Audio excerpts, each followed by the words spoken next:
So what would be that number and how did you sort of come to that number? 10 crores looks like where one should be, because there was also the added responsibility of education for my daughter, etc. Right. And so all of those. Anyone planning their exit should have 2-3 ways to look at it. If you're closer to the 8, you're well and good. No worries. The match for that is long-term inflation 6%, 7%, long-term returns 12%. So you're above 6% over inflation. Right. So that's the first criteria on the 8. The second way to look at it is whatever is your corpus, whatever, 8, 10, 20, 30, 1, 0, 2, whatever, you can allow yourself to withdraw anything between 4 to 5% annually. Okay. And it will last for about 25 to 30 years. The third way to look at it is whatever are your monthly annual expenses, annual, 20 lakh le lo, kisi ka annual expense hai. So you need roughly 25 times of your annual expense. Right. किसी भी तरीके से कर कुरा के देखो, it all comes down to roughly around the 10-ish number. But there's another aspect we were discussing, that this is not just about the money. Right. If you have the money but you don't know what to do with your time, because you're actually buying time. Correct. What are you doing with the money? You're buying time. Right. But if you don't know what to do with the time, then why do you want to leave? Then continue doing what you're doing. So it's only advisable for people who know what to do with that time. Not with all 24 hours, but I've come to the conclusion that we need to know what to do with a 6-hour block. Of the active 12 hours in a day, 50% का पता होना चाहिए क्या करना. This house of yours, it's just fantastic. I mean, I just walked in and I was in awe. And it, from the outside, honestly, I didn't expect this when I walked into the building. Right. Quickly show you where I spend a lot of my time, my study. This is my study. I sit and spend a lot of my reading time. So there's a separate room which we call the fashion room. This is our bedroom, and we've kept it open and wide, and it looks right into the greens, which is where we spend a lot of our time. If you can just throw some light on your journey, where you started. 25 years that I've worked, it's been financial services, and a majority of that has been in the mutual fund industry. Okay. So I've seen the mutual fund industry really kind of from almost zero to around the 45 lakh crore industry that it is today. So Karan, let me take this opportunity to make use of your experience in the mutual fund industry, right? Your views in terms of how people should approach or look at investments in the mutual fund industry. So if someone had started that journey in 96 and continued till today, take a wild estimate of what some of those funds have returned.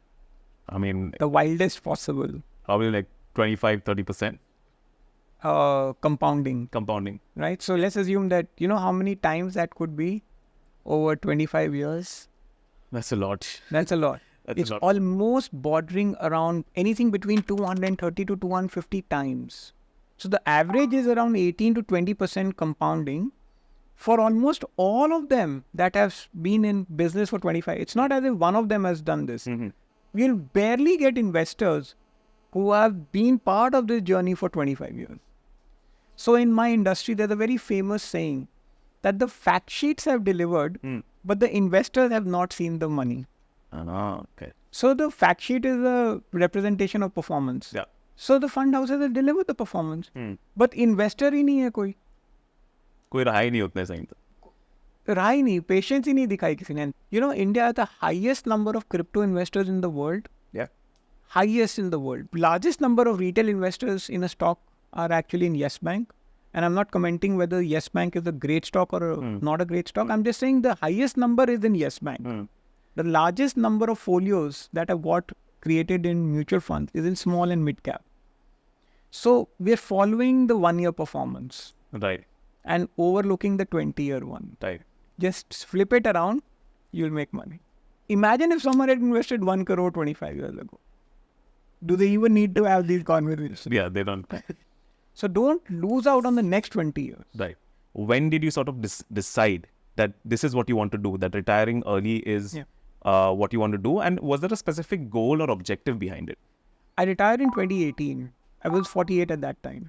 If you look at 50 to 60, the age, right, it is either the best phase professionally or you can make it the best phase personally. Okay. See, at 50, 52, you are a really senior person. Yes. 50 to 60, you can continue doing it, or you can say, okay, I'm done. Take the money and invest those 10 years into everything that can help you in your journey aage, from 60 onward. So if anyone is now living till about 85, maybe even 90, even if you retire at 60 or 62, you still have a 30-year journey. True. So those 30 years will be based on how physically fit, how mentally fit, and how fiscally fit you are. You met that goal of retiring at 48. So what is taking up your time now? At some stage in my head, I want to play for India. I want to Lovely. sprint for India, a 100-meter sprint, and it's a very tough sport. So 2 to 3 hours go into training. And then now I've picked up the game of golf purely to balance out the physical aspect, to pick up a game which is so Mentally demand. mentally demanding. And the remainder of 3 hours, I spent studying a lot. I do spend a lot of time studying geopolitics and its economic impact on India. Prior to that 40 age point where you decided to retire early, and post that when you had a number in mind, what were the financial strategies of investment, and did that change in any way?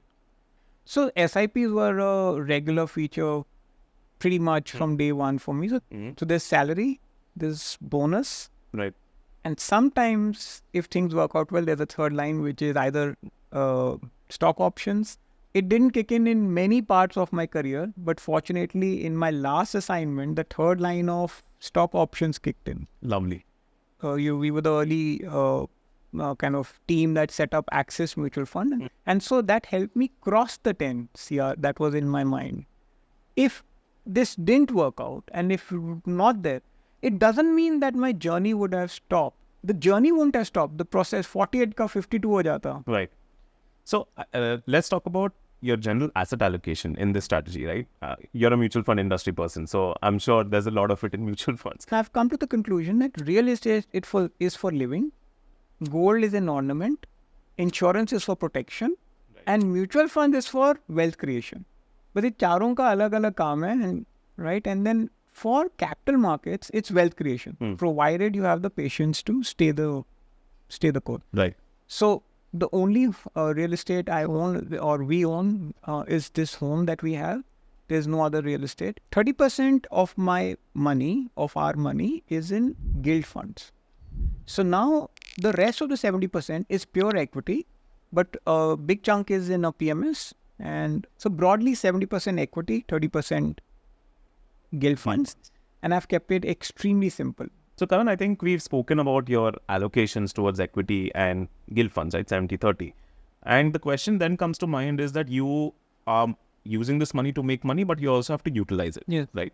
So how do you plan these investments in a way for utilization? For the primary source of income, I do use the systematic withdrawal plan, or sometimes if I need the money, I'll simply go and redeem. Right. As simple as that. If I'm going out on a trip and I'm going to spend money, or if I'm buying a watch, it will be a big number. वो SWP में होगा नहीं. Right. So simple redemption, as basic as that.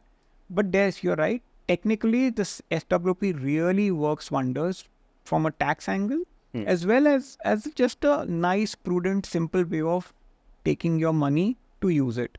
The sources of income outside the investments, because I'm on the boards of a couple of companies. Right. Plus, I also do some assignments, speaking assignments, and in my expense structure, 70% is coming in from the investment and 30% comes in from all other sources of Income sources. Yeah, income sources. But what are those passion spends, if I can? And I've seen your Instagram, so I'm sure there's a lot to talk about there, and our viewers would love to know. I'll not reveal it, but I'll let you tell in terms of these passion spends for you. So sometimes I feel as if spending your own money is considered like a big taboo in India. Right. Right. So and the other day I wrote about it, that what's the point of, living poor and dying rich?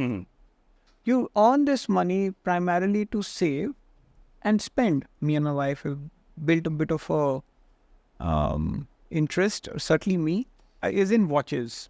And each of my watches has a story behind as to why I bought it. The name of the watch is a Bell and Ross, Okay. and their tagline is from the cockpit to the wrist. Oh. And they're made primarily for fighter pilots. Ah. And being a fighter pilot son, I had to have, in the same continuity of defense services, the background. This is the Panerai, and there's a reason why Panerai are so famous. Dhoni was the brand ambassador once upon a time. Okay. Panerai. So this piece, if you look at the construct of the piece, look at the whole locking system. Oh, lovely. It's huge, chunky, and very safe. So it was first introduced for Italian Marine commandos in World War II. This is one of my favorite watches. It's almost impossible to get this. It's called the Rolex Date Just. What I'm wearing right now is a Rolex Sea Dweller. This watch can go down to 1,000 meters below sea. Wow. But I'm always in this watch because it represents who I am, explorer. This is a very fascinating brand. It's called the Hublot. Do you look at it as like a investment? Technically, I don't look at them like an investment. But if I was to value them, then they have appreciated. If I remember correctly, I bought this for 6.5 lakhs. Right. My guess is if I try and go and sell it, I think I'll get roughly around upwards of 13, maybe even 14 lakhs. This one I just got very recently. This cost me 10 lakhs. And if again I go and sell it, I'll probably get 30. One critical question which I have, right? And I would really want to know this. Pre your early retirement and now, what are the changes in your personal life, more so in terms of your relationship with people? You're right. I mean, I'm at home. So there's just more time that we spend, me and my wife just spend a good amount of time together. We also work out together. Right. So breakfasts are together, lunches are together, coffees together, movies are together. This is obviously with family, and very fortunately, all of us are staying in the same building. Right. So my sister's on the next floor and my parents are on the top floor. Oh, lovely. So all of us have separate homes. We don't intrude into each other's privacy, but we're all together. Every evening we meet.